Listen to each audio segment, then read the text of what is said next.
आपको कब अधिकार दे दिया भगत जी सार नाम देने का?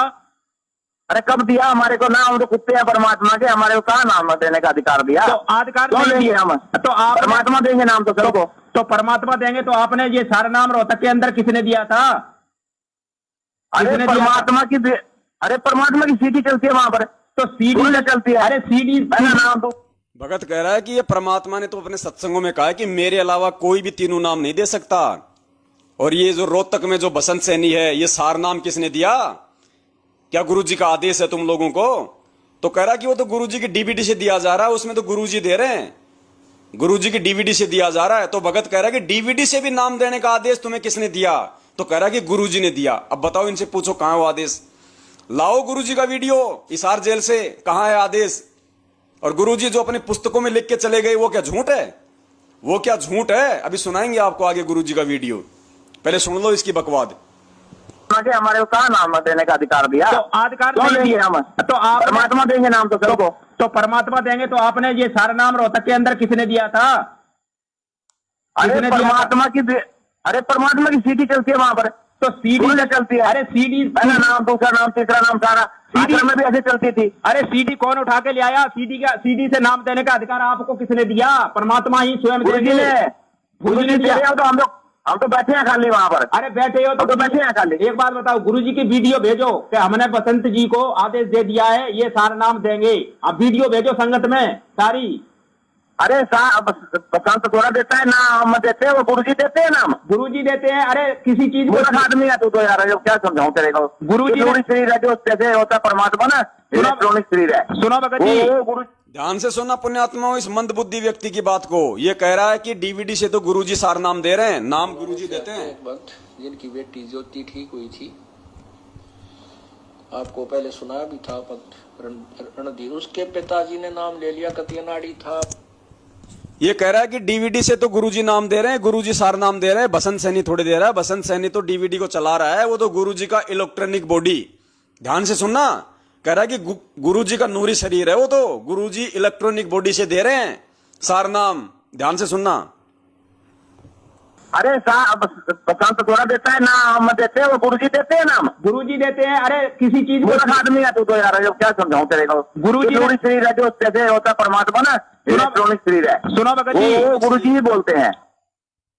क्या कहा कि वो तो गुरुजी का इलेक्ट्रॉनिक शरीर है, बसंत सैनी थोड़े नाम दे रहा है, वो सार नाम तो गुरुजी दे रहे हैं। गुरुजी का इलेक्ट्रॉनिक शरीर है, यानी जो नूरी शरीर हो जाता है ना, जैसे डीवीडी है, तो डीवीडी चलाएंगे तो टीवी में कोई हार्डमास तो आता नहीं, तो उसको कहते हैं नूरी शरीर, इलेक्ट्रॉनिक शरीर। तो कह रहा बसंत सैनी थोड़े दे रहा है सार नाम तो गुरुजी दे रहे हैं, और गुरुजी का इलेक्ट्रॉनिक शरीर दे रहा है। अब देखो पुण्यात्माओं, इस पाखंडी के इस पाखंड का भी पर्दाफाश। गुरुजी का सत्संग सुनिए, जिसमें गुरुजी खुद कह रहे हैं कि आने वाले समय में ऐसे ही ज्ञान चलेगा, सीडी से डीवीडी से नाम दिया जाएगा, फिर सार नाम भी टीवी पे दिया जाएगा इस दास के सतलोक जाने के बाद। यानी डीवीडी से, टीवी से या लैपटॉप से जो सीडी है गुरुजी की, गुरुजी कह रहे हैं कि फिर सार नाम भी टीवी से दिया जाएगा, यानी वर्तमान में नहीं दिया जाएगा, फिर सार नाम भी टीवी से दिया जाएगा दास के शरीर छोड़ने के बाद, दास के सतलोक जाने के बाद व्यवस्था की जाएगी। सुनिए पूज्य गुरुदेव जी के मुख कमल से, जब गुरुजी अपने मुख कमल से कह रहे हैं कि मेरे सतलोक जाने के बाद टीवी से सार नाम देने की व्यवस्था की जाएगी, तो जब तक गुरुजी हैं तब तक तो नहीं दिया जाएगा ना। गुरुजी खुद कह रहे हैं, दोगली बात तो हो नहीं सकती। तो गुरुजी के रहते सहते फिर ये बसंत सैनी उसी सीडी से सार नाम क्यों दे रहा है? ये किसका आदेश है? ये देखो इन पाखंडियों का पाखंड। पुण्यात्माओं सुनो पूज्य गुरुदेव जी के मुख कमल से। अब भक्ति तो ये दास कराएगा आपको भगवान की दी हुई। अब भक्ति तो ये दास कराएगा आपको भगवान की दी हुई। जो सौभाग्यशाली और अच्छी तरह ज्ञान को समझेंगे वो तो सतलोक चले जाएंगे। ये दिक्कत आओगी लास्ट के दिनों में, यानी हजारों वर्ष ये ज्ञान चलेगा, हजारों वर्ष ये साइंस की ये विद्या चलेगी, जो ये टीवी है और ये चिप है, मोबाइल है, इनके माध्यम से ये ज्ञान दिया जाएगा। दास तो चला जाएगा सतलोक, ये 5 तत्वों का शरीर छोड़कर, लेकिन ये इलेक्ट्रॉनिक शरीर रहेगा अभी दास का, ये नूरी शरीर रहेगा। टीवी पर चला करेगा, नाम दिया करेंगे, नाम चलेगा ऐसे। तो फिर सार नाम भी टीवी सीडी से दिया जाएगा, दास के जाने के बाद व्यवस्था की जाएगी। गुरुजी कह रहे हैं सारनाम भी टीवी सीडी से दिया जाएगा, दास के सतलोक जाने के बाद व्यवस्था की जाएगी। यानी गुरुजी के सतलोक जाने के बाद, जब तक गुरुजी हैं तब तक गुरुजी खुद अपने मुख कमल से देंगे। और पुण्यात्मा इतिहास गवाह है, सन या आज तक जितने भी भक्तों को गुरुजी ने सारनाम दिया है, डीवीडी तो गुरुजी ने 2005 में बना दी थी, लेकिन सारनाम गुरुजी ने किसी को डीवीडी से नहीं दिया। जिनको गुरुजी ने सारनाम दिया अपने मुख कमल से दिया, अपने पास बैठा के दिया, खुद गुरुजी ने दिया, उनके कान में दिया। डीवीडी से गुरुजी ने किसी को सार नाम नहीं दिया, क्योंकि संत वचन पलटे नहीं, चाहे पलट जाए ब्रह्मांड। गुरुजी दोगली बातें नहीं कर सकते। और यही कह रहे हैं गुरुजी सत्संग में कि सारनाम टीवी डीवीडी से दिया जाएगा, दास के सतलोक जाने के बाद व्यवस्था की जाएगी। यानी प्रथम नाम और सतनाम तो दिया जाएगा, लेकिन सारनाम इस दास के सतलोक जाने के बाद दिया जाएगा, इस दास के इलेक्ट्रॉनिक शरीर से, यानी सीडी और टीवी से। दोबारा सुनो एक बार।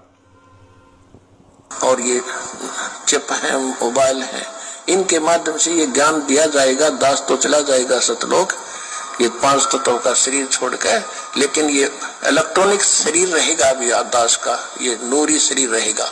टीवी पर चला करेगा, नाम दिया करेंगे, नाम चलेगा ऐसे। तो फिर सार नाम भी टीवी सीडी से दिया जाएगा, दास के जाने के बाद व्यवस्था की जाएगी। अब बताओ पुण्यात्माओं, हर पॉइंट पे ये गधे फेल हो रहे हैं, हर पॉइंट पे। जब गुरुजी कह रहे हैं कि सारनाम टीवी डीवीडी से मेरे सतलोक जाने के बाद दिया जाएगा, मैं व्यवस्था करके जाऊंगा, तो क्या इन्होंने गुरुजी को सतलोक भेज दिया? क्या इन्होंने गुरुजी को सतलोक भेज दिया? फिर क्यों दे रहा है वो बसंत सैनी? और सारनाम तो छोड़ो पुण्यात्माओं, ये तो सार शब्द देने लग गए, ये तो सार शब्द भी देने लग गए। तो बताओ ये गुरुजी के अनुसार चल रहे हैं। अब बताओ ये झूठे या फिर गुरुजी झूठे, ये सच्चे या गुरुजी सच्चे? अब इसका निर्णय तो कर लो कम से कम, ये दोनों तरफ की बातें सुन के। कहे कबीर सोए जन मेरा, जो नीर खीर का करे निवेरा। अरे जो दोनों तरफ की बातें सुन के जजमेंट करता है उसको कहते हैं जज, और जो दोनों तरफ की बातें सुन के भी निर्णय ना करे उसको कहते हैं गधा, मूर्ख। सुनो आगे सत्संग। सुनो भगत जी, गुरुजी ने ये कहा है सत्संग में कि अगर इन तीनों नामों को चुराकर कोई लेकर, वो इस दास से अगर लेकर इसको तीनों नामों को देता है, वो दुकान खोल के बैठ जाता है, वो अपना नाश करेगा और जीवन का और संगत का भी नाश करेगा। समझे? वो तो तुम्हारे जो जिसके तुम चिल्ले बन रहे हो ना, पवन संजय के, वो तो कर रहे हो वो काम। हम सतगुरु रामपाल तो वही है। सुनो भगत जी, हम सतगुरु रामपाल जी महाराज के चेले हैं और किसी के चेले नहीं है भगत जी। उनकी भाषा क्यों बोल रहे हो तुम गुरुद्रोहियों? इनको सच्चाई बोल दो तो इनको पवनदास की भाषा लगती है। अब सच्चे सच्चे सवाल ये भगत कर रहा है, ठोक ठोक के कर रहा है। तो कह रहा है कि तू तो तेरे गुरु की भाषा बोल रहा है, उसकी पवन की, तू तो पवन का चेला है, उसकी भाषा बोल रहा है। सच्चाई की भाषा इनको गुरुद्रोही लगती है, जैसे दुनिया वालों को गुरुजी के सत्संग देशद्रोही लगते हैं। पुण्यात्मा ठीक वही चल रहा है, जो परमात्मा के साथ हो रहा है वही हम सत्सेवकों के साथ में हो रहा है। और आने वाले समय भी देखना पुण्यात्माओं, परमेश्वर अपने बच्चों को ही मौज करवाएंगे। जो आज इस सत भक्ति मार्ग पे संघर्ष करेगा, जो टिका रहेगा, जो ज्ञान आधार से संघर्ष करेगा, इसको कहते हैं जिहाद। जिहाद, असली जिहाद ये है, ज्ञान आधार से डटे रहना, संघर्ष करना, पाखंडियों के पाखंड के आगे ना झुकना, उसको कहते हैं जिहाद। हम सतगुरु रामपाल सुनो भगत जी, हम सतगुरु रामपाल जी महाराज के चेले हैं और किसी के चेले नहीं है भगत जी। उनकी भाषा क्यों बोल रहे हो तुम गुरुद्रोहियों की? यार यहाँ आ जाए तो मैं क्या कुरुक्षेत्र में आओ तो आपका आदर मान सत्कार होगा। आपको क्या बोल रहा है? यहाँ आओ कुरुक्षेत्र में, तुम्हारा आदर सत्कार होगा। अच्छा सुनना, उनकी भाषा क्यों बोल रहे हो तुम गुरुद्रोहियों की? यार यहाँ आ जाए तो मैं क्या कुरुक्षेत्र में आओ तो आपका आदर मान सत्कार होगा। आपको एक बात समझाएंगे लठों से। गुरुद्रोही किसको कहते हैं? आप परिभाषा जानते हो गुरुद्रोही की? हाँ, गुरुजी ने बोला है कि पवन संजय गुरुद्रोही है, हम ये बात जानते हैं। वो भगत कह रहा है कि गुरुद्रोही की परिभाषा क्या होती है जानते हो क्या? वो क्या कह रहा है? गुरुजी ने बोल दिया पवन संजय गुरुद्रोही, हम तो ये भाषा जानते हैं। ये लातों के भूत है पुण्यात्माओं। गुरुजी ने बोल दिया हम तो वो भाषा जानते हैं बस गुरुद्रोही की। तो फिर सत्संग क्या है? मतलब इन्होंने गुरुजी के सत्संगों को लात मार दी। ये कह रहे हैं कि हम तो गुरुद्रोही की परिभाषा वो जानते हैं जो गुरुजी ने बोल दी। क्या? कि पवन संजय गुरुद्रोही। अरे तो फिर गुरुजी ने सत्संगों में बोला वो नहीं मानोगे? गुरुजी ने सत्संग में बोल दिया, वो भाषा नहीं समझते पुण्यात्माओं। ये देखो, यही तो इनका पाखंड है। इसीलिए तो ये नीचे कुएं में गिरे हुए हैं, काल की भांग पी रखी है। कह रहे हैं गुरुजी जो बोल देंगे कि पवन संजय गुरुद्रोही, बस वो हम जानते हैं। गुरुजी ने सत्संगों में क्या परिभाषा बताई गुरुद्रोही की, उससे इनको कोई लेना देना नहीं। तो पुण्यात्माओं, विचार करो, क्यों इन काले एजेंटों के पीछे जो है अपना जीवन बर्बाद कर रहे हो। अरे जब ये गुरुजी के सत्संगों को ही रिजेक्ट कर रहे हैं, गुरुजी के सत्संगों के अनुसार ये चलने को तैयार नहीं है। अरे कल को गुरुजी कहेंगे मेरे सर में 5 जूते मारो, ये नालायक, तो ठोक देंगे। ये तो गुरुजी 5 का आदेश देंगे, 25 मारेंगे कि जल्दी सतलोक मिलेगा। पुण्यात्माओं, क्या कर रहे हो इनके पीछे, अपना जीवन क्यों बर्बाद कर रहे हो। इसने रिजेक्ट कर दी ये बात बोल के कि गुरुद्रोही की जो परिभाषा में गुरुजी ने बताई है कि पवन संजय गुरुद्रोही, बस ये जानते हैं। तो फिर सत्संग क्या गुरुजी ने आचार करने के लिए दिए थे, जो सत्संगों में परिभाषा बताई है। और मैं बार बार निवेदन करता हूं, काल एजेंटो, मेरा नाम तुम्हारे उस छोटे भाई, छोटे काल एजेंट संजय के साथ में मत जोड़ा करो। तुम भी काल एजेंट, वो भी काल एजेंट, वो संजय भी गुरुद्रोही, तुम भी एक नंबर के गुरुद्रोही। घटिया इंसानों, मेरा नाम क्यों जोड़ते हो तुम अपने साथ में। उस काल दूत, उस मनमुखी गुरु संजय के साथ मेरा नाम क्यों जोड़ते हो। मैं तो 4 साल पहले ही उससे अपना पीछा छुड़वा चुका हूं। मेरे को तो जैसे मालूम पड़ा वो पाखंड कर रहा है, तुरंत मैंने उसको लात मार दी ज्ञान आधार से, जैसे तुम लोगों को 7 साल पहले मैंने लात मारी थी ज्ञान आधार से। मेरा नाम क्यों जोड़ते हो बार बार उसके साथ में। लेकिन तुम्हारा जो धंधा जो है, तुम्हारी दुकान जो है, लेकिन कब तक है, या तो बिगड़ेगी। तो गुरुजी एक कहानी सुनाते हैं ना सत्संग में। एक राजा ने कोई यज्ञ करवाना था, तो राजा को एक पंडित जी मिला। अब राजा ने कहा कि एक पंडित और ला भाई, तो वो एक पंडित और ले आया। तो जैसे वो पंडित श्लोक बोलता था वैसे श्लोक वो बोलने लग गया। तो उसको भी दान दक्षिणा मिलने लग गई। गांव जाता, अपनी घरवाली के लिए बढ़िया कपड़े फल फ्रूट ले जाता बच्चों के लिए, तो अच्छा खासा उसकी औरत पहनती। तो दूसरी जो पंडितानी थी वो बोली, आजकल क्या हो रहा है, इतने अच्छे अच्छे पकवान पहनने के लिए कपड़े कहां से आ रहे हैं। बोले हमारे पंडित जी राजा के वहां पे यज्ञ हो रहा है और वहां जा रहे हैं, राजा अच्छी दान दक्षिणा देता है। बोले अच्छा। तो उसने भी अपने पति को तैयार कर दिया। उसने कहा कि भगवान मैं अनपढ़ आदमी, मुझे कोई मंत्र मंत्र नहीं आते। बोले नहीं तुम जाओ वहां पे। तो वो बेचारा वहां चला गया। अब वो जो पंडित था जो सबसे बड़ा, तो गुरुजी कहते वो बोले स्वाहा। तो वो जो छोटा पंडित था वो भी बोले स्वाहा। और जो तीसरा था जिसको कुछ नहीं आता था वो बेचारा बोले यो जो बोले वाही, यो जो बोले वाही, यानी जो ये बोल रहा है वही, यानी जो स्वाहा बोल रहा है मेरी तरफ से भी वही। अब एक ने और अपना पंडित जी तैयार कर दिया, वो भी बेचारा चला गया। बोले भगवान उसको थोड़ा बहुत तो आता है, मेरे को तो कुछ भी नहीं आता। बोले तू जा, सारा दिन बोले दिमाग खराब करता है यहां पे। बेचारा वो भी चला गया। अब बड़ा पंडित बोले स्वाहा, छोटा वाला भी बोले स्वाहा, तीसरा बोले यो बोले वाहा, यो बोले वाहा, चौथा बोले कब तक निभेगी। वो जो चौथा गया था वो बोला ये ऐसे कब तक निभेगी, कब तक निभेगी। धीरे धीरे बोले। तो गुरुजी ने बताया कि 5वीं ने और संवार दिया अपना। वो बोला तू भी जाया कर, ये ले लेके आते हैं बढ़िया अच्छा दान दक्षिणा, सारा दिन यहां पे पड़ा रहता है, तू भी जा। बोले भगवान मेरे को तो कुछ नहीं आता। बोले तू जा। तो वो भी बेचारा चला गया। अब क्या करे वो। तो सबसे पहले वाला पंडित बोले स्वाहा, दूसरा बोले स्वाहा, तीसरा बोले यो बोले वाहा, चौथा बोले कब तक निभेगी, कब तक निभेगी। वो 5वां बोले जब तक निभे तब तक निभण दे, जब तक निभ रही है तब तक निभण दे। तो पुण्यात्माओं इन मैनेजमेंट वालों की तो अब ये हालत हो गई है, अब इनकी कब तक निभेगी। इनका एंड आ चुका है। इनके पाखंडों का, इनके आडंबरों का, इनके आचरण का, इनके विचारों का, इनके चरित्र का, इनके कुकर्मों का, इनकी घटिया हरकतों का, इनकी गंदी राजनीति का, इनका अब अंत आ चुका है। संगत एडी से लेके चोटी तक इनके कुकर्मों से परेशान है। सभी लोग तैयार बैठे हैं। पता नहीं कौन सा वो दिन आएगा, परमेश्वर दया करें, लोग इनके पीछे दौड़ेंगे अब ज्ञान आधार से। इनको बोलने नहीं देंगे संगत में कि नालायकों, अपने आप को बहुत बड़े भगत बना के फिरते थे, सारनामी बोलते थे अपने आप को, 2 कौड़ी का तुम्हें ज्ञान नहीं गुरुजी का। हमारी ऐसी तैसी करवा दी तुम लोगों ने, राजनीतियां करवा के अपना जीवन तुम लोगों ने बर्बाद कर दिया। हरामखोरो, ले लिया हमसे गुरुजी के नाम पे ज्योति पाठ और दान का पैसा, हमारा दान बर्बाद करवा दिया, हमारा समय और समाज से तुम लोगों ने बर्बाद करवा दी। वो समय दूर नहीं है पुण्यात्माओं, देख लेना, क्योंकि भगवान जेल में बैठने नहीं आया। सुनिए आगे। आप परिभाषा जानते हो गुरुद्रोही की?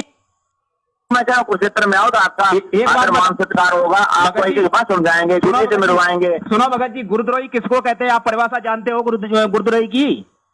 हाँ, गुरु जी ने बोला है कि पवन संजय गुरुद्रोही है, हम ये भाषा जानते अरे हैं। पवन संजय गुरुद्रोही है। गुरुद्रोही की परिभाषा बताओ आप पहले। परिभाषा क्या होती है गुरुद्रोही की? जो गुरु जी के कहे पर चलता नहीं है और जो गुरु जी के कहे पर जैसे हम चल रहे हैं उनमें दोष निकालते हैं। गुरुद्रोही की क्या परिभाषा बता रहा है?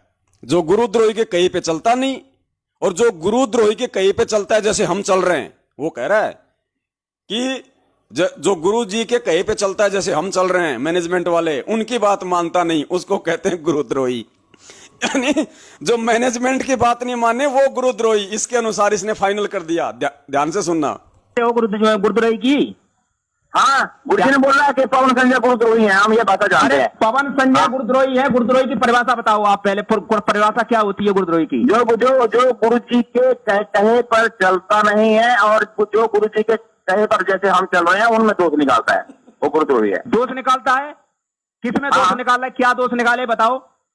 हमारे में तो आपको रोज दोष निकालियां देते हो हमारे को, हमारे पास पार्टनर फ्री में आप। देखो भगत जी, हम भगत अगर कोई गलती करेगा तो भगत भाई एक दूसरे से कह सकते हैं, लेकिन गुरुजी की मुंह की कही हुई बात को हम उसमें दोष नहीं निकाल सकते। और जब तक पीछे से गुरुजी का नहीं मान सकते, क्यों? गुरुजी ने हमें आदेश दिया है कि जब तक देखे नहीं मेरे निज नैना तब तक मानो नहीं गुरु के बहना। गुरुजी ने कहा है भगत के लिए कि जब तक अपनी आंखों से, अपने मुंह से, कानों से ना सुन ले गुरुजी का आदेश, तब तक मानना नहीं है भगत के लिए। ये गुरुजी ने भगत के लिए आदेश दिया है। ओके दर्शन, ठीक है। मैं आपको एक बात, मैं कसम खाता हूँ। नहीं, कसम नहीं।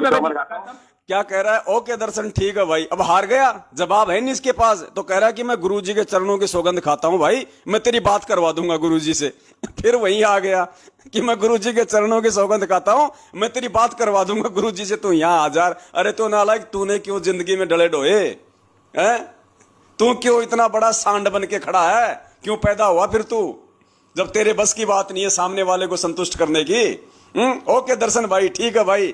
अब मैं गुरुजी के चरणों की सौगंध खाता हूं, मैं तेरी गुरुजी से बात करवा दूंगा।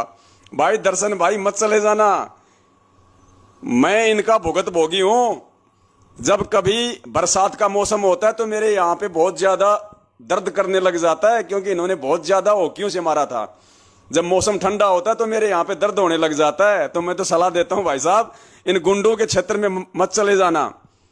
ये परमात्मा का मार्ग है, ज्ञान आधार से चलना है। और गुरुजी कहते हैं सावधानी रखना कायरता नहीं होती, सावधानी बरतना कायरता नहीं होती। तो भैया जबरदस्ती इन गुंडों के वहां मत चले जाना, ये वही करेंगे जो काल भगवान ने इनको आज्ञा दी हुई है। तब तक मानो नहीं गुरु के बहना। गुरुजी ने कहा है भगत के लिए कि जब तक अपनी आंखों से, अपने मुंह से, कानों से ना सुन ले गुरुजी का आदेश, तब तक मानना नहीं है भगत के लिए। ये गुरुजी ने भगत के लिए आदेश दिया है।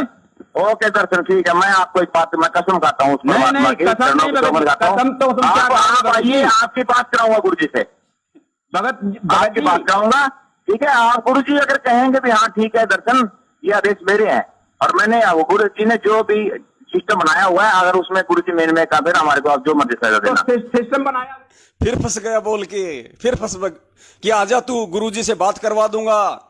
और गुरुजी अगर ये कह दें कि भाई दर्शन ये सारा सिस्टम मेरा ही बनाया हुआ है, अब इस भगत को फिर मौका मिल गया बोलने का कि सिस्टम, अरे सिस्टम को तो गुरुजी ने बरवाला कांड के बाद मीडिया के सामने उखाड़ फेंका कि ये मैनेजमेंट मेरा है ही नहीं, ये सिस्टम मेरा है ही नहीं, राष्ट्रीय समाज सेवा समिति मेरी है ही नहीं। तो सिस्टम को तो गुरुजी ने बरवाला कांड के समय फेंक दिया। तो कौन से सिस्टम की बात कर रहा है?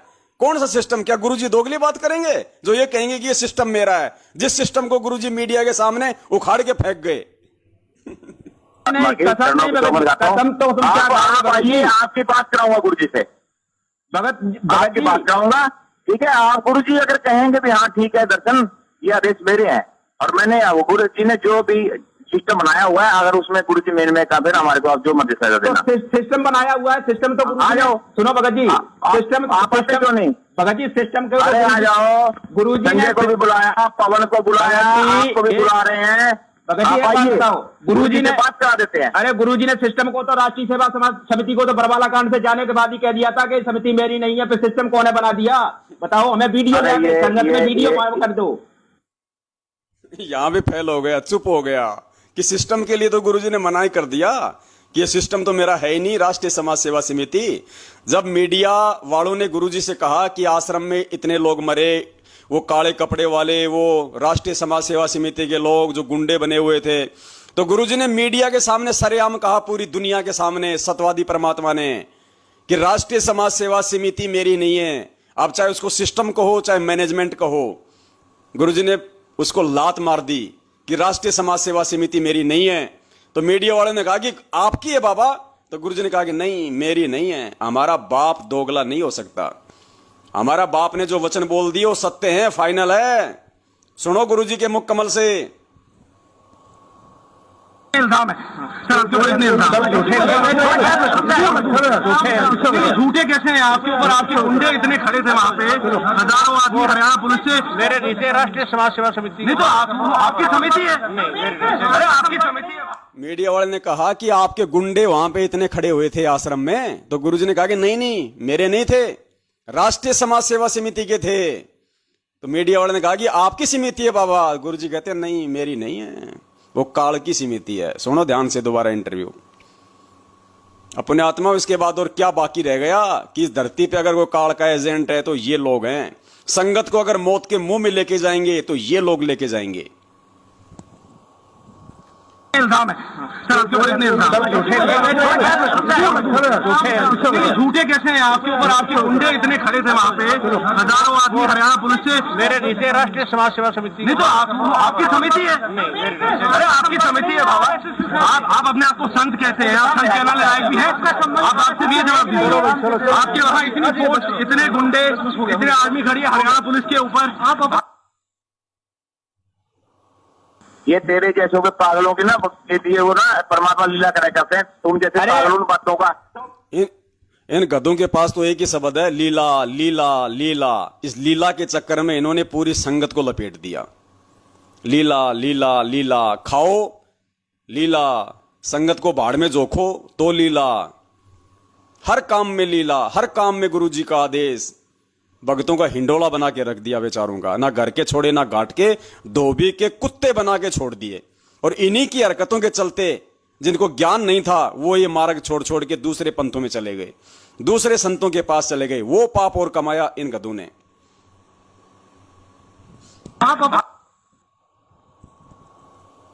ये तेरे जैसों के पागलों की ना के लिए वो ना परमात्मा लीला करा करते हैं, तुम जैसे पागलों बातों का तो अगर कर लेते हो। एक बात बताओ, गुरुजी का आप बोल रहे हैं, वर्तमान में बोल रहे हैं, तो आप सुनिए ना जाकर के। तो वो लीला थी, मालिक ने लीला कर दी। एक बात बताओ, कर दी वो तो क्या चित्र मैं करो अपने जल के काज नहीं बोलते गुरुजी। अरे तुम परमात्मा गुरुजी बोलते हैं, एक बात बताओ, सुनो, अरे सुनो भगत जी, गुरुजी बोलते हैं कि ना, नहीं बोलते गुरुजी, सौ चित्र मैं करो अपने जल के काज।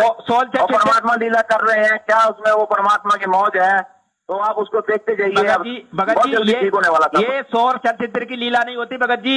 भगत जी परमात्मा नालायक ने सोचल छिद्र की परिभाषा बदल दी कि ये गुरुजी के सोचल छिद्र हैं। अरे ऐसा कौन बाप होगा जो अपने बच्चों को मरवाएगा फिर कहेगा सोचल छिद्र हैं? लीला है। गधों ने लीला की और सोचल छिद्र की परिभाषा बदल दी। अरे सोचल छिद्र तो वो था जब परमात्मा धर्मदास जी को अपने शरण में लेने के लिए किया। परमात्मा जिंदा महात्मा के रूप में आए, परमात्मा ने ज्ञान समझाया, परमात्मा ने उसके आगे हाथ जोड़े कि महात्मा जी आप तो बहुत अच्छे से गीता जी पढ़ते हो, मेरा भी उद्धार करो। ये होती है सोशल छिद्र। वो परमेश्वर ने नानक जी के लिए किया। जब नानक जी ने कहा कि अगर मुझसे ज्ञान प्राप्त करना है तो मेरा चेला बनना पड़ेगा, तो परमेश्वर ने कहा कि महाराज जी मुझे तो ज्ञान प्राप्ति करनी है, मैं तो आपका शिष्य बन जाऊंगा, लेकिन मेरी कुछ शंकाओं का समाधान तो करो। वो होते हैं सोचल छिद्र जो परमेश्वर ने किया। सोचल छिद्र मैं करूं अपने जन के काज, हिरणा कुश उदर विदार्या, नरसिंह जू धरल्यू साज। वो होते हैं सोचल छिद्र जो परमात्मा अपने बच्चों को ज्ञान समझाने के लिए करते हैं, उनके आत्म कल्याण के लिए करते हैं। और आश्रम में 6-6 मौतें हो गई, आश्रम उजड़ गया, वो सोचल छिद्र हैं। वो तो तुम लोगों की लीला थी, काल भगवान के दंड से, काल भगवान की आज्ञा से तुम लोगों की लीला थी। वो तुम लोगों के छल छिद्र थे, परमात्मा के सोचल छिद्र नहीं, तुम लोगों के छल छिद्र थे वो, जो अब पूरी दुनिया के सामने आ रहे हैं। ना नहीं बोलते गुरुजी, सोचल चित्र मैं करो अपने जन के काज। परमात्मा लीला कर रहे हैं, क्या उसमें वो परमात्मा की मौज है, तो आप उसको देखते जाइए। भगत जी, बहुत जल्दी ठीक होने वाला था। ये सौर चलचित्र की लीला नहीं होती भगत जी। भगत जी, परमात्मा दोगला नहीं होता, हमारा दो तरह की बात नहीं करता। परमात्मा ने जो मुंह के कह दिया था पत्थर की लीक होती है भगत जी, दो तरह की बात नहीं करता कि परमात्मा कल कुछ कह दे और दूसरी बात को पलट जाए दूसरे दिन, ऐसा नहीं है। हमारा परमात्मा सत्यवादी है। तो वर्तमान में गुरु जी है ना, हमारा आप क्या जो सत्यवादी बात कर परमात्मा रहे हो है, मैं लेकिन आप लोग उसको सुनो। दोगला, आप लोग हमारे परमात्मा को दोगला साबित कर रहे हो। है? आप लोग दोगला साबित कर रहे हो हमारे परमात्मा को, कई बात नहीं नहीं, मान रहे ना। सुनो, मेरे तो कान भी दुखने लग गया। वो तेरे जैसे ना कईयों में बात आपका करो। कान दुखने लगे आप। कह रहा, मेरा तो कान भी दुखने लग गया। भगत कर रहा, तेरा कान ही नहीं, तेरा तो पेट भी दुखेगा अभी। और थोड़ी देर में पुण्यात्मा सहयोग से कोई डॉक्टर भी आ गया वहां पे, तो ये कह रहा है कि डॉक्टर साहब आ गए। तो भगत कह रहा है कि डॉक्टर तो आएगा, अभी रुक जा, अभी तो शुरुआत है, अभी डॉक्टर ही आएंगे तुम्हारा इलाज करने, और होगा क्या। हमारा आप क्या जो सत्यवादी बात कर परमात्मा रहे हो है, मैं लेकिन आप लोग उसको सुनो। दोगला, आप लोग हमारे परमात्मा को दोगला साबित कर रहे हो। है? आप लोग दोगला साबित कर रहे हो हमारे परमात्मा को, कई बात नहीं मान रहे ना। सुनो, मेरे तो कान भी दुखने लग गया। वो तेरे जैसे ना कईयों में बात आपका करो। कान दुखने लग गया, आपका तो पेट भी दुखने लग जाएगा। अभी बात क्या है, पेट भी दुखने लग जाएगा आपका। पेट क्यों दुखेगा? पेट दुखेगा तेरा। अरे पेट दुखेगा, कान में सिर भी दुखने लग जाएगा, सारा शरीर दुखने लग जाएगा। अभी तो तुम्हारे कान भी दुखने लग गए। मेरी देखो उम्र 65 साल होगी लगभग है। मेरा शरीर बिल्कुल ठीक है, स्वस्थ है। हाँ, स्वस्थ है तो अब अच्छी सेवा कर। बात करते करते आप बीमार हो जाओगे फिर। अब स्वस्थ है, स्वस्थ बने रहो, लेकिन गुरुजी के ज्ञान के हिसाब से भगत जी बात करो, ऐसे बात नहीं बनेगी। चलो, मैं तो ये बता रहा था, डॉक्टर साहब आए हुए हैं हमारे। हाँ, डॉक्टर साहब आए हुए हैं, तो डॉक्टर साहब ही आ जाएंगे। अगर थोड़ी बात और करते रहोगे ना तो आपको फिर टेबलेट खानी पड़ेगी अभी। हाँ, डॉक्टर साहब के नहीं, वो हाँ। आ रहे हैं। पुण्यात्मा उसके बाद में ये फोन काट के भग गया, एक बहाना बना के कि डॉक्टर साहब आ गए। तो पुण्यात्मा, दया इस भगत पे परमपिता परमेश्वर जी की, जिन्होंने अपनी दृढ़ता दिखाई, जिन्होंने हिम्मत दिखाई, और जो भगत हाथों में चूड़ियां पहन के, जो कायरता का पट्टा लगा के अपने माथे पे अपने घरों में डूब के पड़े, सारी सच्चाई पता होने के बाद भी, परमात्मा कहते धिक्कार है उनके माँ बाप को, धिक्कार है। गुरुदेव कहते हैं, या तो जननी संत जने के दाता के सूरवीर, नहीं तो रैले बांजड़ी क्यों व्यर्थ गवावे नूर। तो सतगुरु रामपाल जी महाराज जी के भगत होकर उनसे इतना तत्व ज्ञान लेकर साध संगति से अपने आप को मजबूती प्रदान करके, और सारी सच्चाई आपकी आंखों के सामने है, उसके बाद भी पुण्यात्माओं कायरता का ठप्पा लगा के घरों में बैठोगे, कैसे सतलोक जाओगे? सपने में जाओगे तो मुझे पता नहीं, हकीकत में तो जा नहीं पाओगे। यहां तो हिम्मत करनी पड़ेगी।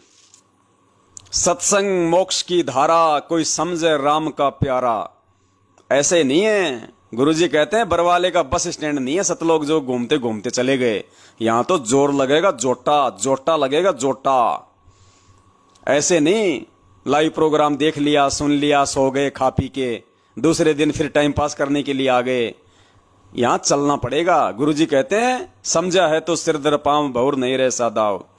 ये साध संगति से जो जुड़ेगा वही परमेश्वर का हंस होगा, और साध संगति से ही उसको दृढ़ता आएगी, उसको हिम्मत आएगी, वो ज्ञान और अज्ञान की वो परख करना सीखेगा इसी साध संगति के माध्यम से। अरे दास भी शरीर छोड़ जाएगा, लेकिन वीडियो तो यही रहेंगे जब तक विज्ञान चलेगी। जिस माध्यम से गुरुजी के सत्संग चलेंगे उसी माध्यम से सत्सेवकों की वीडियो चलेंगे, क्योंकि नाम लेते ही भगत कोई ज्ञान आधारी नहीं हो जाता। तुम देख लो ना, 2-2 साल 20-20 साल से नाम ले रखा है और मालूम नहीं कुछ भी हमें क्या करना है, गुरुजी क्या है। तो ये दास के वीडियो, ये सत्सेवकों की साध संगति लगातार चलेगी, ताकि कहीं कोई धोखा ना खा जाए। ये परमेश्वर की विशेष दया है। एक एक शब्द परमात्मा की दया से बोले जा रहे हैं यहां पे। ना किसी को कोई गाड़ी फालतू की, ना किसी से कोई राग द्वेष, ना कोई ईर्ष्या। बाकी भाई चोर को तो चोर कहेंगे, भगोड़े को तो भगोड़ा कहा जाएगा, ठग को तो ठग कहा जाएगा, भड़वे को तो भड़वा कहा जाएगा, क्योंकि खुद परमेश्वर की वाणी है कि साचा शब्द कबीर का और प्रकट किया जगमाही, और जैसे को तैसा कहे सो तो निंदा नाही। चोर को चोर कहना, ठग को ठग कहना। जैसे हमारे पूज्य गुरुदेव जी ने दयानंद सरस्वती को क्या कहा? नशेड़ी, क्योंकि वो भांग पीता था। तो लोगों को तो बुरा लगेगा, जो उसके फॉलोवर हैं, जो सत्यार्थ प्रकाश को बेच के अपना जो रोजी रोटी कमा रहे हैं, उनको तो बुरा लगेगा, लेकिन उसको बुरा नहीं लगेगा जो निर्णायक तरीके से गुरुजी के सत्संग सुनेगा। तो भगोड़े को भगोड़ा कहना, चोर को चोर कहना, भड़वे को भड़वा कहना, ठग को ठग कहना, हरामखोर को हरामखोर कहना, ये निंदा चुगली में नहीं आता, ये यथार्थता में आता है। तो पुण्यात्माओं, आज हमारा मुद्दा तो था कुछ और। आज हमें लाइव तो आना था किन्हीं और मुद्दों पे, और ये बसंत सैनी ने बीच में टांग अड़ा दी। भाई ने रिकॉर्डिंग करके मेरे को ऑडियो भेज दी, तो परमात्मा ने प्रेरणा की कि भैया इस 16 मिनट की ऑडियो पे तो 5-10 सत्संग सेट हो सकते हैं बढ़िया, और प्रत्येक पॉइंट पे परमात्मा के बच्चों को ज्ञान भी मिलेगा और उनको दृढ़ता भी मिलेगी और उनको हिम्मत भी मिलेगी। तो पवन बेटा, आज तू 16 मिनट की ऑडियो पे ही चौके छक्के मार। तो परमेश्वर ने दया की, 11:58 हो गई, 12 बजने वाले हैं। 8:30 बजे हम लगे थे, 3.5 घंटे हो गए परमेश्वर की दया से। और भी थे 1-2 वीडियो, लेकिन पुण्यात्मा अब दास ने भंडारा भी नहीं किया, अभी भंडारा भी करना है। आप भी बहुत सारे भगत भाई बहन हैं जिनका नेट भी खत्म हो चुका है, क्योंकि आधे भाई लाइव जुड़े हुए हैं, बाकी तो डिस्कनेक्ट हो गए हैं। क्योंकि दास समझ सकता है जिनकी आर्थिक स्थिति है, क्योंकि दास भी उसी स्थिति से दास गुजर रहा है। तो कोई बात नहीं पुण्यात्माओं, जितनी साध संगति हो जाए उतनी अच्छी परमात्मा के दया से। आप जी बाद में भी डाउनलोड करके देख सकते हो, बाद में भी। तो अब और कुछ बोलना बाकी है नहीं, ये ऑडियो और गुरुजी के साथ में ये सत्संग सुनने के बाद में। तो पुण्यात्माओं, इनको तो दास गुरुद्रोही लगेगा। इनकी आंखों में तो दास आग की तरह चसबूज हो रहा है, क्योंकि इनको तो मैं बुरा लगूंगा। इनका तो धार्मिक धंधा जो ठप हो रहा है। अब जो भगत भाई बहन ये ऑडियो सुन लेगा, ये वीडियो सुन लेगा, बताओ फिर कहां गुंजाइश रह जाएगी कि धरती पे काल का एजेंट कौन है और उस परमात्मा के एजेंट कौन है, और हमें क्या करना चाहिए गुरुजी के आने तक। सब बातें गुरुजी ने समझा रखी है। निर्णय करना है तो मेरे सत्संगों से करो, स्पष्ट कह दिया गुरुजी ने। मेरे से मत पूछो, मेरे से प्रार्थना मत लगाओ क्या सही है क्या गलत है, तुम्हारी भक्ति ठीक है कि नहीं है, मर्यादा ठीक है कि नहीं है। गुरुजी ने कह दिया 2 ही तरीके हैं, या तो मेरे सत्संग से निर्णय करो कि तुम सही चल रहे हो या गलत, या फिर धर्मराज के दरबार में। इन फर्जी आश्रमों के लिए कह दिया गुरुजी ने, अपना घर को मिनी आश्रम बनाओ, अपने घर में वहीं बैठ के मालिक की चर्चा करो, आरती करो, सुमरण करो, वो तुम्हारा मिनी आश्रम है। तो क्यों धक्के खा रहे हो इन फर्जी आश्रमों में। जाने के बाद का गुरुजी ने बता दिया कि जाऊंगा उससे पहले घर घर में ज्ञान हो जाएगा, घर घर में CD DVD होगी, सत्संग चलेंगे, कहीं हांडने की जरूरत नहीं पड़ेगी, कहीं धक्के खाने की जरूरत नहीं पड़ेगी। तो क्यों फर्जी आश्रम खोले जा रहे हैं। सार नाम गुरुजी ने कह दिया मेरे सतलोक जाने के बाद दिया जाएगा, मैं व्यवस्था करके जाऊंगा। फिर क्या इन्होंने गुरुजी को सतलोक भेज दिया? अपने हिसाब से तो भेज दिया, तभी तो देने के लिए लग रहे हैं। पुण्यात्माओं, क्या बाकी रह गया अब, और क्या समझाएंगे। सब कुछ गुरुजी बोल रहे हैं, सब कुछ गुरुजी के ज्ञान आधार से ही आपको समझा दिया। गुरुजी के मुख कमल से आपको सारे सबूत दिखा दिया, आपको प्रमाण दिखा दिया। उसके बाद भी फैसला यदि आप गलत दोगे तो फिर आप जज नहीं हो, फिर आप एक भ्रष्टाचारी जज हो। आप किसी के दबाव में आके फिर वो गलत फैसला दे रहे हो। आपने रिश्वत लिए, फिर जो आप सब कुछ देखने के बाद भी गलत फैसला दे रहे हो। तो अब कुछ बाकी नहीं है पुण्यात्माओं। और इतना सब कुछ समझने के बाद भी अगर कोई गलत रास्ते पे चलेगा, काल एजेंटों का साथ देगा, पुण्यात्माओं, फिर उसको माफी नहीं है परमात्मा की तरफ से, बिल्कुल माफी नहीं है। क्योंकि इसीलिए परमात्मा ने पिछली पीढ़ी में पैदा किया है। क्योंकि आज जो साध संगति हो रही है, आज जिस प्रकार से गुरुजी ने हमारे लिए टेक्नोलॉजी दे दी, सत्संग सुनने की इतनी सुविधा दे दी, पुण्यात्माओं, पहले के जमाने में यह सब नहीं था, इसलिए हम दृढ़ नहीं हो पाए। तो आज कौन सी कमी छोड़ दी परमात्मा ने। आज तो परमेश्वर ने बिंदास रूप से अपने बच्चों को तैयार कर दिया। अब भी अगर कोई भूखा रहना चाहेगा इस परमात्मा के ज्ञान से, तो फिर वो भूखा ही मरेगा सारी जिंदगी, उसकी फिर परमात्मा उदर पूर्ति कभी नहीं करने वाला। तो दया परमपिता परमेश्वर की, परमपिता परमेश्वर बंदी छोड़ सतगुरु रामपाल जी महाराज जी की, जिनके ज्ञान आधार से एक एक पॉइंट पे इस फर्जी सारनामी और महेंद्र भगोड़े के चमचे बसंत, ये क्या नाम है इसका, कुरुक्षेत्र वाले पुरुषोत्तम सैनी के अज्ञान का, इसके पाखंड का परमात्मा ने धोती सी निचोड़ के रख दी। पुण्यात्माओं, अब इसको डाल दो कचरे के डब्बे में। यह बिल्कुल फेल हो चुका है, दिमाग से भी खाली है, थोता है, गोबर भरा है, ना इसको कोई बोलने का तरीका है। एक ऑडियो और है, दास आपको सुना देगा, लेकिन वो मेरे मोबाइल में रह गई। आज एक बहन ने इसको फोन किया, ये गधा इंसान तू तड़ाक से बात कर रहा है उससे, तू तड़ाक से उस बहन से। ऐसी ऐसी गंदी लैंग्वेज में बात कर रहा है एक बहन से जो बेचारी सवाल कर रही है इससे, और उस बहन से ऐसी घटिया लैंग्वेज में बात कर रहा है ये नालायक इंसान। फिर कहता है मैं सारनामी हूं, आश्रम का संचालक हूं। पुण्यात्माओं, मालिक कहते हैं साधु शब्दा परखिए और दुख पड़े घरनार, और सूरवीर जद जानिए जब रण बाजे तलवार। साधु शब्दा परखिए, साधु भगत की पहचान उसके शब्दों से होती है। दुख पड़े घरनार, औरत की पहचान उसके पति पे संकट आता उस समय होती है। और सूरवीर जद जानिए जब रण बाजे तलवार, और योद्धा सूरवीर की पहचान उस समय होती है जब वो लड़ाई में होता है, पीठ दिखा के नहीं भागता, वो होता है सूरवीर। और फिर परमात्मा कहते वाणी ही से पहचानिए कुटिल नीत की घात, यानी उस आदमी के अंदर क्या घात है, क्या विश्वासघात है, क्या छल है, क्या धोखा है, उसकी वाणी से मालूम पड़ेगा। वाणी ही से पहचानिए कुटिल नीत की घात, और अंदर की करनी की, यानी अंदर क्या विचार है, क्या उसके घटियापन है, गंदापन है, कितना उसको ज्ञान है, अज्ञान है। तो कहते वाणी ही से पहचानिए कुटिल नीत की घात, अंदर की करनी की निकले मुख से बात। तो आज आपने इसकी 16 मिनट की ऑडियो में सारी बातें सुन ली है, और कमी परमात्मा के उस बच्चे ने भी नहीं छोड़ी, ढंग से इसको चोट पे चोट मारी है। ऊपर से परमात्मा ने अपने ही सत्संगों के आधार से जो कुछ थोड़ी बहुत कमी थी उसको परमात्मा ने पूरी करवा दिया। तो अब इसको डालते हैं पुरुषोत्तम सैनी को कचरे के डब्बे में। ये किसी काम का नहीं है, ना संगत के काम का, ना गुरुजी के काम का, ना ये अपने खुद के काम का। तो इसको डालो नगर पालिका के डस्टबिन में। अब इसको छोड़ दो, ये फैल हो चुका है, बार बार इसका जिक्र करने का कोई मतलब नहीं है। अब हम अगले दिन कल या परसों किसी दूसरे मुर्गे या मुर्गी को पकड़ेंगे। मैंने गुरुजी की ज्ञानेश्वरी बेटी मंजू देवी के नंबर संगत में वायरल कर रखे हैं, हरियाणा के स्टेट कोऑर्डिनेटर के कर रखे हैं। अब उनको पकड़ो, अब उनकी पूंछ पकड़ो, नंबर और वायरल कर दूंगा। और फोन पे फोन करो, पहले सोच लिया करो मुझे सवाल क्या करना है उसी हिसाब से उनसे सवाल करो। मैं हो सकता है मालिक दया करें कल लाइव आऊंगा मंजू के ऊपर, कल या परसों अगर आऊंगा कल तो आपको कल दिन में मैसेज डाल के सूचित कर दूंगा, नहीं तो परसों आऊंगा। उसकी कुछ ऑडियो हैं, उसकी कुछ मूर्खतापूर्ण भरी बातें हैं। बाकी आप कल उनको और फोन करो, अगर लाइव देख रही होगी जब तो वो उठाएगी नहीं, कल फोन ही बंद कर देगी। तो अब नए मुर्गे को पकड़ो और परमेश्वर के ज्ञान आधार से उसके पंख उधेड़ो। अगले लाइव शंका समाधान में परमात्मा ज्ञान आधार से उनके पंख उखड़वाएंगे। और पुण्यात्माओं ध्यान रखना, यही सबसे बड़ा मिशन है परमपिता परमेश्वर का, कि उनके जेल से बाहर आने से पहले पहले उनके बच्चे साध संगति और ज्ञान आधार से उनके बेटा बेटी भाई बंधु रिश्तेदार जवाई और ये पुरुषोत्तम और बसंत सैनी जैसे कुकर्मियों के जो पंख हैं उनको ज्ञान आधार से उखाड़ दो। इनका अस्तित्व समाप्त हो जाना चाहिए उस परमेश्वर के आने से पहले पहले।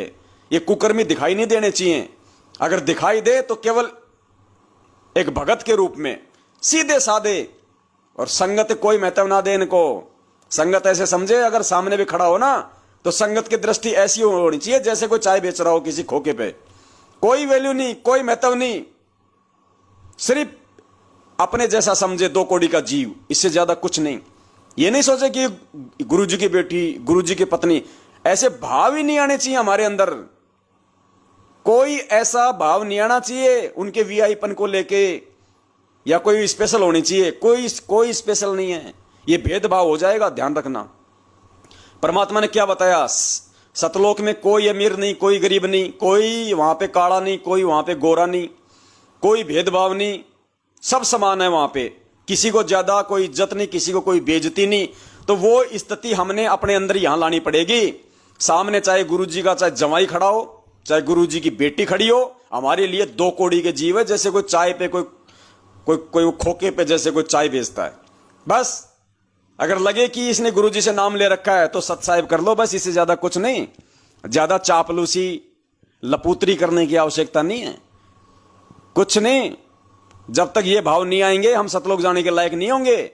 क्योंकि अगर यहां हमारे अंदर अगर ऐसे भाव रहेंगे कि वो भगत स्पेशल, वो गुरुजी का ये गुरुजी का वो, कुछ नहीं, नाम ले रखा है, मर्यादा में रह के भक्ति कर रही है, अगर वचन में चल रही है तो हमारी गुरु बहन है, नहीं लगती ना हमारी कुछ भी, चाहे गुरु जी की चाहे बेटी हो चाहे गुरु जी की पत्नी हो, वो कलयुगी। और वैसे तो ज्ञान आधार से परमेश्वर की ना बेटी होती है, ना बेटा होता, ना पत्नी होती है, ना कोई माँ बाप होता, ना सतगुरु जननी जने जाके माना बाप, पिंड ब्रह्मांड से रहित है ना वहां तीनों ताप। तो इन चीजों को हमने रग रग में समाना पड़ेगा, तब परमेश्वर दया करेंगे। सतलोक ऐसे नहीं जाया जाएगा पुण्यात्माओं, बहुत जोटा लगेगा। तो बाकी दुनिया मरे तो मरे, बाकी भाड़ में जाएं तो जाएं, लेकिन जिसने सतलोक जाना है उसने इन फॉर्मूलों को अपनाना पड़ेगा और तभी सक्सेस होंगे, वरना नहीं हो पाएंगे। तो दया परमपिता परमेश्वर सतगुरु रामपाल जी महाराज जी की, जिन्होंने 8 सितंबर 1951 के दिन गांव धनाना, जिला सोनीपत, हरियाणा की पावन भूमि पे परमेश्वर ने प्रकट होके आप और हम सभी जीवों पे ज्ञान की विशेष दया की, अपने आशीर्वाद की विशेष दया की, अपने लोक की पहचान करवाई, परख करवाई, और उस लोक में ले जाने के लिए परमात्मा ने हमारी को तत्व ज्ञान दिया, मार्ग बताया, मर्यादा बताई।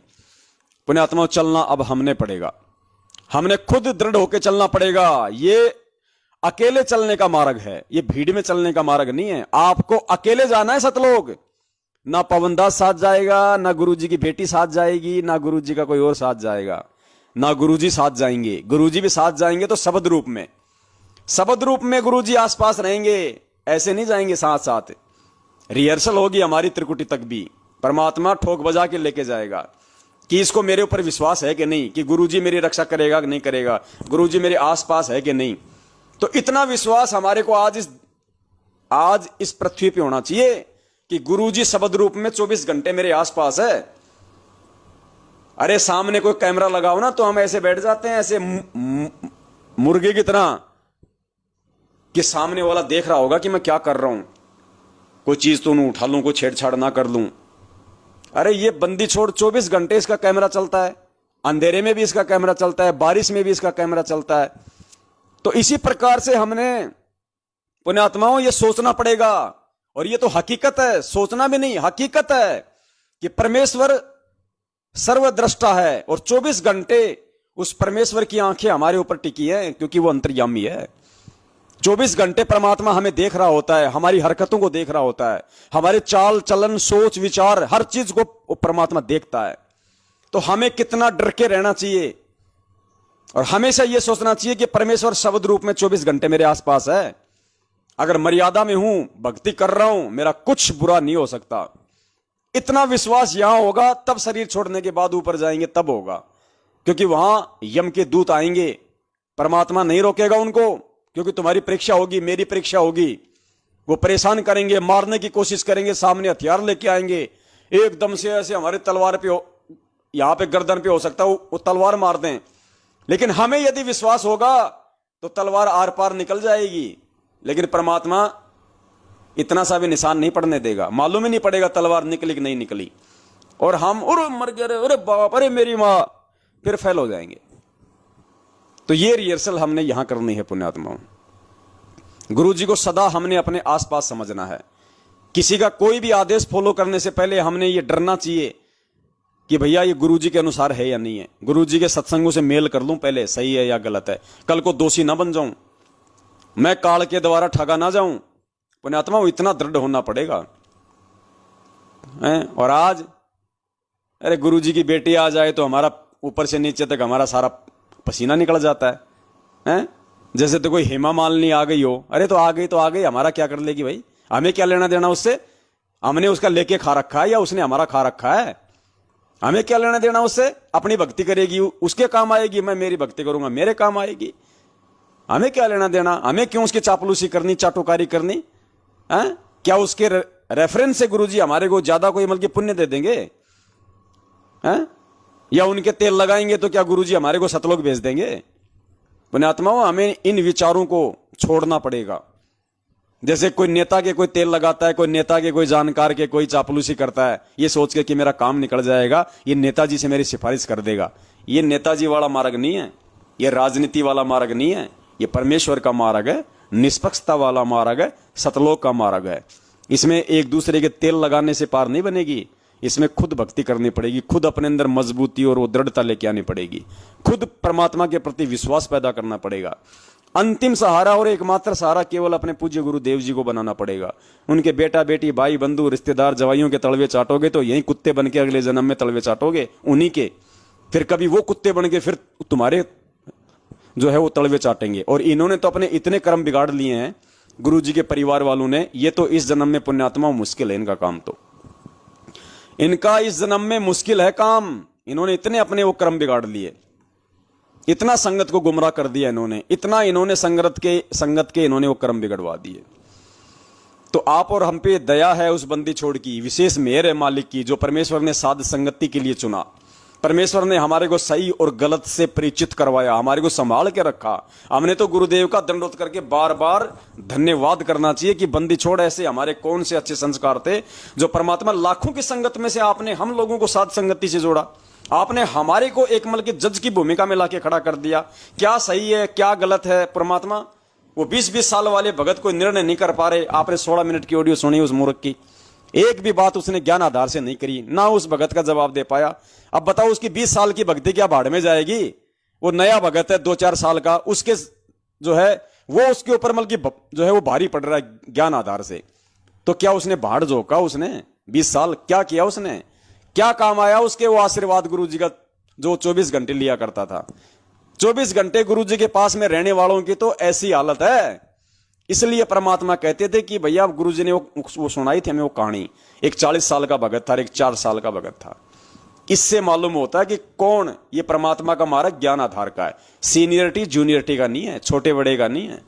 ये चीजें हमने दिलो दिमाग से निकालनी पड़ेगी, तब परमेश्वर हम पे प्रसन्न होंगे। और ये ज्ञान आधार मैं अपनाऊंगा तो मेरे काम आएगा, आप अपनाओगे आपके काम आएगा। यह ऐसा नहीं है कि माता जी के पर्स में से 5 रुपए निकाल लिए मैं खा गया मेरा पेट भर गया। यहां तो भक्ति निकाल भी नहीं सकते हम किसी की, दे ही सकते हैं। तो पुण्यात्मा विचार करना इन बातों पे। और ये बंदी छोड़िए परमात्मा, इसका दामन नहीं छोड़ने का। इसका दामन चाहे सिर कट जाए इस जन्म में नहीं, और ये अंतिम जन्म समझ लेना, अगर नहीं छोड़ा तो अंतिम जन्म। पुण्यात्माओं बहुत ही भयंकर मौका दिया परमात्मा ने, ऐसा योग बैठा दिया बंदी छोड़ने। ये योग पुण्यात्माओं 8.5 अरब की जनसंख्या, उसमें से 20 लाख भगत, 20 लाख में से हजारों सत्सेवक, और हजारों में से भी कितने हैं जो ज्ञान आधार पे चल रहे हैं। सभी सत्सेवक ज्ञान आधार पे नहीं है, उनमें से भी कितने हैं जो ज्ञान आधार पे चल रहे हैं। और जो भंडारे का जो जिक्र आया था जिसमें कोई महेश दास कोई डॉक्टर बताया, पुण्यात्मा महेश डॉक्टर भी ज्ञान आधार से नहीं चल रहा है। भले ही वो गुरु जी का भंडारा कर रहा है, सत्संग कर रहा है, लेकिन वो ज्ञान आधारी आत्मा नहीं है, ध्यान रखना। अगर वो अपने नाम से पहले अगर वो सत्सेवक लगाता है, उस पर विश्वास मत करना। 2 साल से मेरे उसके साथ में कोई संबंध नहीं है, 2 साल से मेरी और उसकी कोई बातचीत नहीं है, क्योंकि वो आज भी वो भ्रमित इंसान है। पहले वो लॉर्ड बुद्धा फाउंडेशन वालों के पास चला गया, पहले उससे पहले वो मेरठ में आता था, सारी सच्चाई से परिचित हो गया। फिर उसको लॉर्ड बुद्धा फाउंडेशन वालों ने उसको भ्रमित किया, वो वहां चला गया। फिर वो संजय के पास चला गया, उसके बाद हरियाणा का कोई संत है उसके पास चला गया, उसको वो दंडोत करने लग गया, उसको भोग लगा रहे हैं वो सारे जने मिलके। अब उसके बाद वो हर जगह धक्के खा खा के फिर आ गया होगा यहां, फिर गुरु जी के पीछे लग गया होगा। तो पुण्यात्माओं हर किसी पे विश्वास नहीं करना।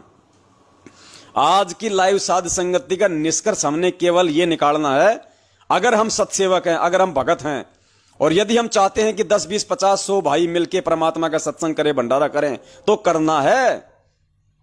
ये निष्कर्ष है, क्योंकि ये गुरु जी के सार्वभौमिक आदेश हैं।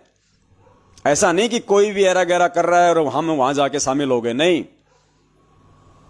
पुण्यात्माओं सत्सेवक यदि को अपने आप के आगे पीछे कोई लगा रहा है, उससे भी संभल के हर तरह से। ऐसा नहीं कि जो पवनदास ने, मैंने तो मेरी बात आपको बोल दी, कि मैं भी कोई बात बोलूं उसका गुरुजी के ज्ञान आधार से निर्णय करके यस करना, नहीं तो दोषी हो जाओगे। तो जो महेश जी हैं, जो डॉक्टर हैं, जो मध्य प्रदेश के, जो पहले मेरठ में आए थे, अगर वही महेश डॉक्टर हैं जो शायद उत्तर प्रदेश के रहने वाले हैं, वहां जाके वो शिफ्ट हो गए थे, तो वो व्यक्ति ज्ञान आधार से बिल्कुल भी नहीं है। उन्हें सत्सेवक समझने की गलती ना करना, मेरे ये विचार हैं। बाकी आप जानो, आपका काम जाने। तो दया परमपिता परमेश्वर की जो 16 मिनट की ऑडियो को निमित्त बना के परमेश्वर ने 3.5-4 घंटे की लाइव साध संगति करवा दी। परमेश्वर की आत्माओं को ज्ञान आधार से मजबूत किया, दृढ़ किया। इसके लिए हम परमपिता परमेश्वर सतगुरु रामपाल जी महाराज जी को कोटि कोटि दंडवत धन्यवाद करते हैं। और आप सभी भगत भाइयों ने अपना जो समय निकाला, उसके लिए आप सभी का धन्यवाद। आगे परमेश्वर दया करेंगे तो 10 दिन में मैसेज डाल देगा। बंदी छोड़ सतगुरु रामपाल जी महाराज की जय हो। सत साहिब।